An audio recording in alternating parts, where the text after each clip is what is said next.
Deja a un lado todo lo que sabes sobre los dioses. Olvida el rayo de Zeus. Olvida la espada de Marte, porque en el antiguo Egipto el dios más poderoso no empuñaba un arma, empuñaba una pluma.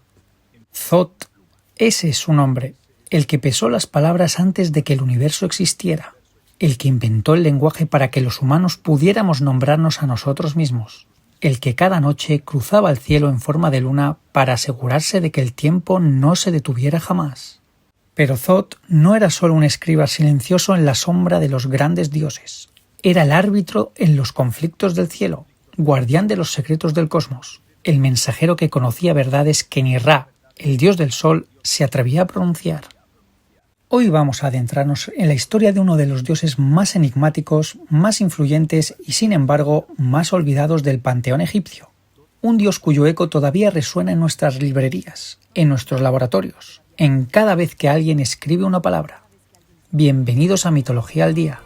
Hoy te presento la historia de Thot. En el panteón egipcio existen dioses de la guerra, del amor, del fuego, de la muerte, pero Thot ocupaba un lugar diferente, casi inclasificable. Era el dios de la sabiduría, del conocimiento, de la escritura, de la magia, de la luna y del tiempo. Una combinación que en cualquier otra mitología habría requerido varios dioses distintos. Su nombre en el antiguo egipcio era Yehuti.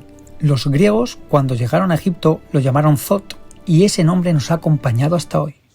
Visualmente se representaba de dos maneras: como un hombre con cabeza de ibis, ese pájaro de pico curvo que los egipcios asociaban con la sabiduría, o como un babuino sentado, a veces coronado por la luna. Ambas formas encarnaban su naturaleza dual, el vuelo del pensamiento puro y la solidez del conocimiento acumulado. Los propios egipcios no se ponían del todo de acuerdo sobre el origen de Thot. Existían al menos 3 tradiciones distintas sobre su nacimiento. Cada una revela algo diferente sobre lo que los egipcios proyectaban en él. La primera y más extendida tradición lo presenta como un dios autocreado, surgido del propio acto del pensamiento divino. Antes de que nada existiera, en las aguas primordiales del Nun apareció la mente cósmica, y de esa mente primordial emergió Thot. No nació de otros dioses, simplemente fue, porque el pensamiento fue antes que la materia. Esta concepción lo conecta con Hermópolis, ciudad del Egipto medio donde se veneraba a los Ogdoada, 8 divinidades primordiales que representaban las fuerzas del caos antes de la creación, y donde Thot era el artífice que ordenó ese caos en cosmos. Una segunda versión lo hace hijo de Ra, surgido directamente de su frente como personificación del intelecto divino. Y la tercera, más oscura, lo convierte en hijo de Set, nacido de la frente de ese dios tras un conflicto peculiar que la mitología egipcia narra con una mezcla de violencia y simbolismo que hoy nos resultaría sorprendente. Pero independientemente de su origen, todos los textos coinciden en algo: Thot era eterno, existía antes de que los dioses tomaran sus formas, era la voz y el pensamiento que dio forma al mundo. Quizá te estés preguntando, ¿qué tiene que ver un pájaro de pico curvo con la sabiduría suprema? Los egipcios eran observadores extraordinarios de la naturaleza, y el ibis sagrado que habitaba el valle del Nilo les revelaba algo notable. Este animal aparecía puntualmente con las inundaciones anuales del río, el evento más importante del calendario agrícola egipcio. Su llegada anunciaba el ciclo, el orden, la renovación. Además, la forma de su pico, ligeramente curvado como el creciente lunar, lo conectaba visualmente con la luna. Y el ibis, a diferencia de otras aves, caminaba con deliberación y calma, inspeccionando el terreno con precisión antes de cada movimiento, imagen perfecta del pensamiento metódico, de la inteligencia que observa antes de actuar. Para entender el papel de Thot en la mitología egipcia hay que conocer el conflicto más famoso del panteón egipcio, la batalla entre Horus y Set. Este mito es tan central en la cultura egipcia que los faraones se veían a sí mismos como encarnaciones de Horus, y cada coronación era también una reafirmación del orden cósmico sobre el caos. Osiris, dios de la fertilidad y rey de Egipto, fue asesinado por su hermano Set, que codiciaba su trono. Set no solo lo mató, desmembró su cuerpo y esparció los fragmentos por todo Egipto para que no pudiera ser resucitado. Pero Isis, la esposa de Osiris, recorrió el país entero recuperando cada pieza, y con la ayuda de Thot y Anubis, reconstruyó el cuerpo y realizó el primer ritual de momificación. Osiris resucitó, pero no volvió al mundo de los vivos. Se convirtió en señor del más allá, el gran juez de los muertos, y su hijo Horus tomó sobre sí la tarea de vengar a su padre y reclamar el trono de Egipto. La guerra entre Horus y Set duró décadas, según los textos sagrados. Fue una batalla no solo física, sino legal, moral y cósmica. Y en este conflicto, Thoth jugó un papel que ningún otro dios podía desempeñar, el de árbitro y cronista. Cuando el gran consejo de los dioses deliberaba sobre quién tenía razón, era Thoth quien tomaba nota de cada argumento. Cuando Horus o Set hacían una afirmación, era Thoth quien verificaba su veracidad. No tomaba partido, no se dejaba influir por favoritismos. Era la voz de la justicia imparcial en un consejo plagado de dioses con sus propios intereses. Hay un episodio particularmente notable en este conflicto. Durante uno de los combates, Set arrancó el ojo de Horus, ese símbolo sagrado que hoy conocemos como el ojo de Horus o Wadjet. La pérdida era devastadora, no solo para Horus, sino para el equilibrio cósmico mismo. Thoth, con sus conocimientos de magia y medicina divina, reconstruyó el ojo y lo devolvió completo a Horus. Este gesto tiene una profunda carga simbólica. Thoth no solo curaba a un dios herido, restauraba el equilibrio entre la luz y la oscuridad, entre el orden y el caos. El ojo de Horus era también el sol y la luna, la visión cósmica. Sin él, el mundo perdía literalmente su capacidad de ver. Existe un mito menos conocido pero extraordinariamente hermoso sobre Thoth y su regalo más preciado a la humanidad, la escritura.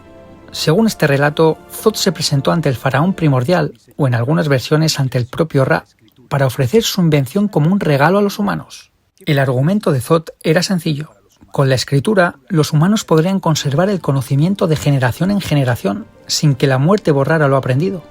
Los sabios podrían dejar su sabiduría a sus sucesores. Las leyes podrían quedar registradas para que todos las conocieran. Los rituales podrían preservarse sin deformarse con cada transmisión oral. Pero el faraón, en la versión del mito más famosa, respondió con un argumento sorprendente. La escritura no fortalecería la memoria de los hombres, la debilitaría. Si los conocimientos podían escribirse, los hombres dejarían de hacer el esfuerzo de memorizar y comprender. Convertirían el símbolo en sustituto del pensamiento. Esta discusión aparece también siglos después en los diálogos de Platón, donde el filósofo griego pone esta misma historia en boca de Sócrates, quien la cita como argumento contra la escritura. La conversación entre Thoth y el rey es uno de los debates más antiguos y vigentes sobre la tecnología y sus consecuencias en la cognición humana. Al final, la escritura fue aceptada. Thoth la entregó, junto con el calendario, los números y los fundamentos de la medicina y la astronomía. Se afirma que escribió personalmente 42 libros con todo el conocimiento del universo, los llamados libros de Thoth, que se convirtieron en leyenda entre los sacerdotes egipcios y en la inspiración de generaciones de buscadores del conocimiento oculto. Uno de los mitos más ingeniosos protagonizados por Thoth tiene que ver con el origen de los 5 días intercalares del calendario egipcio. El año solar original constaba de 360 días, divididos en 12 meses de 30 días. Pero Nut, la diosa del cielo, quería tener hijos, y el dios Ra le había prohibido dar a luz en cualquiera de esos 360 días. Parecía una trampa sin salida, pero Thoth, con su característica ingeniosidad, ideó una solución. Desafió a Ya, el dios luna, a un juego de Senet, el popular juego de mesa egipcio. Apostaron fragmentos de luz lunar y Thoth ganó partida tras partida. Con los fragmentos obtenidos, construyó 5 días nuevos que no pertenecían al año original de Ra. En esos 5 días fuera del calendario, Nut pudo dar a luz a sus 5 hijos, Osiris, Horus el Viejo, Set, Isis y Neftis. 5 dioses fundamentales del panteón egipcio nacieron gracias a la astucia matemática y lúdica de Thoth. Sin su truco con el juego de dados, el mito de Osiris nunca habría comenzado. Este mito revela algo fascinante sobre cómo los egipcios conceptualizaban el conocimiento matemático, no como un frío cálculo, sino como un acto casi mágico, una negociación con las fuerzas cósmicas. Thoth no calculó los 5 días, los ganó. La asociación de Thoth con la luna no era arbitraria ni meramente estética. Para los egipcios, la luna era el ojo de Ra durante la noche, el guardián del tiempo mientras el sol recorría el inframundo. Y ese guardián era Thoth. La luna tenía una particularidad que fascinaba a los egipcios. Cambiaba. A diferencia del sol, cuyo ciclo era regular y predecible, la luna crecía, menguaba, desaparecía y renacía. Esa capacidad de renovarse después de la oscuridad completa la convirtió en símbolo de resurrección, de ciclo, de la posibilidad de vencer a la muerte. Thoth, como dios lunar, encarnaba no solo el tiempo medido, sino el tiempo cíclico, el tiempo que vuelve, el tiempo que da segundas oportunidades. Esta dimensión era especialmente relevante en el contexto del más allá. Igual que la luna moría cada mes y renacía, el difunto que pasaba el juicio de Osiris podría renacer en el paraíso eterno. En las representaciones artísticas, Thot aparece con un disco lunar sobre su cabeza, a veces combinado con el símbolo del ibis y otras como babuino. Los babuinos, se había observado, emitían gritos peculiares al amanecer, como saludando al sol. Los egipcios interpretaban esto como una reverencia astronómica espontánea y asociaron estos animales con la vigilancia del tiempo cósmico. Si la luna era el reloj de Thot, su tablilla de escriba era su archivo, porque una de las funciones más sagradas de Thot era la de cronista universal. Registraba todo lo que sucedía en el cielo y en la tierra desde el primer instante de la creación. En los textos del libro de los muertos aparece en el salón del juicio sosteniendo un cálamo y una tablilla, listo para anotar el veredicto sobre el alma del difunto. Pero su rol de escriba iba más allá del más allá. Era el registrador de los años de reinado de cada faraón, el guardián de los decretos divinos, el archivero de las palabras de Ra. Existe un concepto fascinante en la teología egipcia llamado Heka, la magia primordial, que estaba íntimamente ligado a Thot. Para los egipcios, las palabras no eran meros símbolos, tenían poder real, poder de creación y destrucción. Pronunciar el nombre verdadero de algo era tener poder sobre ello. Y Thot, como maestro de las palabras escritas y habladas, era el guardián de ese poder fundamental. Los sacerdotes escribas que servían en los templos se consideraban servidores de Thot. Copiar un texto sagrado no era una tarea mecánica, era un acto ritual, una participación en el poder creador del dios. Cada jeroglífico trazado era un eco de la escritura original de Thot en los anales del cosmos. Más allá de la escritura, Thot era considerado padre del lenguaje mismo. Inventó los sonidos, las palabras, la gramática que estructura el pensamiento y enseñó a los demás dioses a comunicarse con precisión. Y junto al lenguaje, la numeración. Los egipcios tenían un sistema matemático sofisticado capaz de calcular superficies de figuras irregulares, alturas de pirámides, volúmenes de graneros. Todo eso era considerado un regalo de Thot, un sistema divino para comprender la geometría del cosmos. Si hay una imagen que resume el poder de Thot, es la que aparece en el libro de los muertos, la escena del juicio del alma.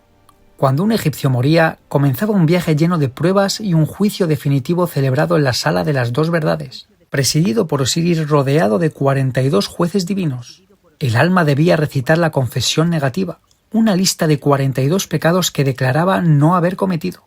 Pero la prueba definitiva no era verbal, sino el pesaje del corazón. Anubis extraía el corazón del difunto y lo colocaba en un lado de una balanza dorada, en el otro, la pluma de Maat, diosa de la verdad. Si el corazón era puro, el difunto pasaba al paraíso eterno. Si era más pesado que la pluma, era devorado por Amit, el monstruo con cabeza de cocodrilo, cuerpo de leopardo y patas de hipopótamo, y el alma dejaba de existir para siempre. En este escenario de solemne justicia, Thot no era un mero espectador, era el cronista oficial, el notario del cosmos. Con su tablilla y su cálamo registraba con precisión impecable el resultado del pesaje y el veredicto final. Su presencia garantizaba que ningún error fuera posible, que ninguna manipulación pudiera torcer el resultado. No tenía misericordia sentimental, pero tampoco crueldad. Tenía algo más valioso, exactitud. Hay un papiro bellísimo en el Museo Británico del Libro de los Muertos de Hunefer, escriba real del siglo XIII a.C., donde se ve esta escena con claridad. Anubis sosteniendo la balanza, el corazón en un platillo, la pluma en el otro y Thot con su cabeza de ibis inclinada sobre la tablilla. Aquí no hay favoritismos, no hay rezos de última hora. La pluma de Maat no miente y Thot registra lo que la balanza dice. Pero Thot no era solo el cronista neutral. En algunos textos aparece también como defensor del difunto, como una voz que articula los argumentos a favor de su paso en el paraíso. En la cosmovisión egipcia, saber las palabras correctas era fundamental para sobrevivir el juicio. Los escribas que preparaban los libros de los muertos trabajaban bajo la inspiración de Thot. En cierto sentido, cada vez que un escriba copiaba una fórmula, era Thot hablando a través de él. La escritura y la salvación estaban íntimamente unidas en la religión egipcia, y Thot era el nudo que les conectaba. Cuando los egipcios llegaron a Egipto, se encontraron con algo que los fascinó. Una civilización de más de 2000 años con una filosofía religiosa de profundidad y sofisticación. Al encontrarse con Thot, lo reconocieron como equivalente de su propio Hermes, pero el Thot egipcio era algo más antiguo y profundo que el Hermes olímpico, y los griegos los fusionaron. Nació así Hermes Trismegisto, Hermes el 3 veces grande, figura sincrética que combinaba los atributos del mensajero griego con toda la profundidad sapiencial de Thoth. A esta figura se le atribuyó la autoría del Corpus Hermeticum, textos filosóficos escritos sobre los siglos I y III después de Cristo que mezclaban teología egipcia, filosofía platónica, astrología babilónica y misticismo judío. Durante siglos se creyó que eran de una antigüedad casi contemporánea de Moisés. Cuando Marsilio Ficino los tradujo al latín en el siglo XV por encargo de Cosimo de Medici, el impacto fue enorme. Figuras como Pico de la Mirandola, Giordano Bruno y más tarde Isaac Newton estaban profundamente influidas por la tradición hermética. Newton, imagen del padre de la física moderna, dedicó en realidad más tiempo de su vida a estudios alquímicos y herméticos que a la física. Sus manuscritos revelan a un pensador para quien la naturaleza era un texto sagrado. La tradición hermética penetró en las sociedades secretas de los siglos XVII y XVIII, incluyendo rosacruces y masones, que adoptaron muchos símbolos herméticos. El ojo en el triángulo de la iconografía masónica tiene sus antecedentes remotos en el ojo de Horus, ese mismo ojo que Thoth restauró. La frase hermética más famosa, como es arriba, es abajo, sigue circulando hoy en miles de contextos, desde la astrología hasta la física cuántica popular. Pero la influencia de Thoth no se limita al esoterismo. Cada vez que un científico toma nota meticulosa de sus observaciones, sigue el camino de Thoth. Cada vez que un juez aplica la ley con imparcialidad, actúa en el espíritu del cronista del juicio cósmico. Cada vez que un maestro enseña a escribir, transmite el regalo más antiguo que la humanidad conoce. Hemos recorrido miles de años de historia, desde las aguas primordiales del Nun hasta los laboratorios alquímicos del Renacimiento, desde el Tribunal de los Muertos hasta los diálogos de Platón, y en el centro de todo ese viaje siempre ha estado la misma figura, un hombre con cabeza de ibis sosteniendo su tablilla y su pluma, escribiendo con paciencia infinita los anales del universo. ¿Qué nos dice Thoth sobre los humanos que lo adoraron? Nos dice que ya hace más de 4000 años existía una civilización que entendía algo fundamental, que el conocimiento es sagrado, que escribir es un acto divino, que la justicia requiere testigos imparciales, que el tiempo no es un enemigo sino un maestro. Thoth no era el dios de los guerreros ni los conquistadores, era el dios de quienes aprenden, de quienes enseñan, de quienes registran, de quienes intentan comprender el mundo antes de actuar sobre él. Quizá por eso es el dios más moderno de todos los panteones antiguos. Cada base de datos es una versión moderna de sus 42 libros. Cada mecanismo de rendición de cuentas es un eco de su tablilla en la sala del juicio. Y en los momentos en que el mundo parece caótico, vale la pena recordar ese dios que emergió del caos primordial no con una espada, sino con una pluma, que ordenó el caos no con la fuerza, sino con el pensamiento, que nos recuerda que la verdad puede pesarse, que el conocimiento puede preservarse y que el tiempo, bien observado, revela sus secretos. Gracias por acompañarme en este viaje. Si esta historia te ha parecido fascinante, te invito a explorar el Libro de los Muertos en la web del Museo Británico, que tiene ejemplares completos digitalizados de acceso libre. Y si quieres seguir explorando la mitología egipcia, deja en los comentarios qué dios o mito te gustaría tratar la próxima vez. Hasta el próximo mito.